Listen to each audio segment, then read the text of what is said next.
From the Home Slice News Center, this is the Daily Slice for Monday, January 16th, 2023. I'm D. Ray Knight. This is what's going on. A legislative proposal cutting the unemployment tax was unanimously approved by a House committee on Friday. Governor Kristi Noem says it'll bring an estimated $18 million savings to South Dakota businesses over the next couple of years. The Reemployment Insurance Fund is used to pay unemployment benefits to South Dakotans. It's financed by a tax on employers, who pay more when the fund's balance is low, plus an additional surcharge if it dips below a certain amount. Department of Labor Secretary Marcia Holman told the House Commerce and Energy Committee the fund now contains $195.6 million. That's roughly enough to pay benefits for 1.9 years, almost double what the federal government considers the minimum standard for similar funds.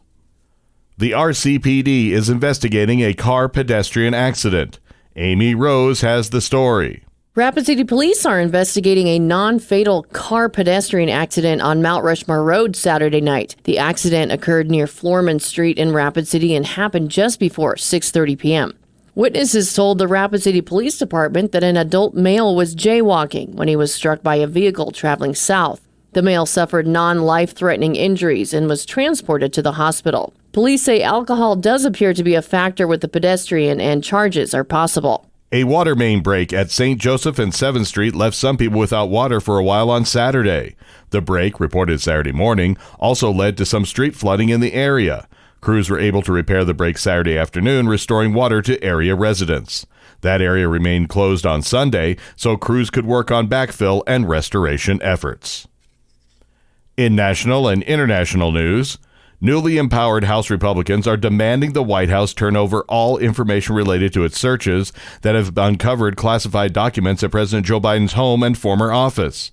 That request comes in the wake of new disclosure by the White House over the weekend of more records found at the president's Delaware residence. In a letter Sunday to the White House, the chairman of the House Oversight and Accountability Committee says he wants to see the documents and communications related to the searches. Also sought are visitor logs of the president's home in Wilmington, Delaware. Meanwhile, President Biden made a historical trip in celebration of Martin Luther King Day. Amy Rose has more.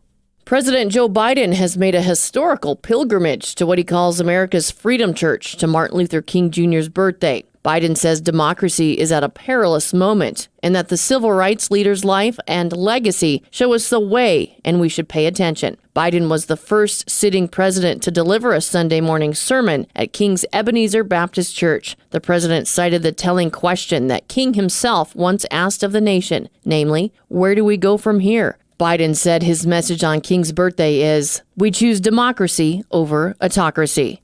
Now the latest on the war in Ukraine. The death toll from a weekend Russian missile strike on an apartment building in the southeastern Ukrainian city of Dnipro has risen to 40. Authorities say the dead from Saturday's strike on a multi-story residential tower that housed about 1,700 people included 2 children. The rescue and search operation continued on Monday, with 39 people taken from the building's ruins so far. The Kremlin spokesman said the Russian military doesn't target residential buildings and suggested that the Dnipro building was hit as a result of Ukrainian air defense actions. Meanwhile, Western analysts pointed to signs indicating the Kremlin is digging in for a drawn-out war in Ukraine after almost 11 months of fighting. Your weather forecast from the Home Slice Weather Center. Snow today and a high of 37. Snow continues into the night with a low of 28. And that was your Daily Slice for Monday, January 16th, 2023. The Daily Slice is a production of Home Slice Media Group, hosted by D. Ray Knight with Amy Rose. Executive producer Mark Houston. Engineered by Chris Jacquez. I'm D. Ray Knight. Have a happy Martin Luther King Jr. Day.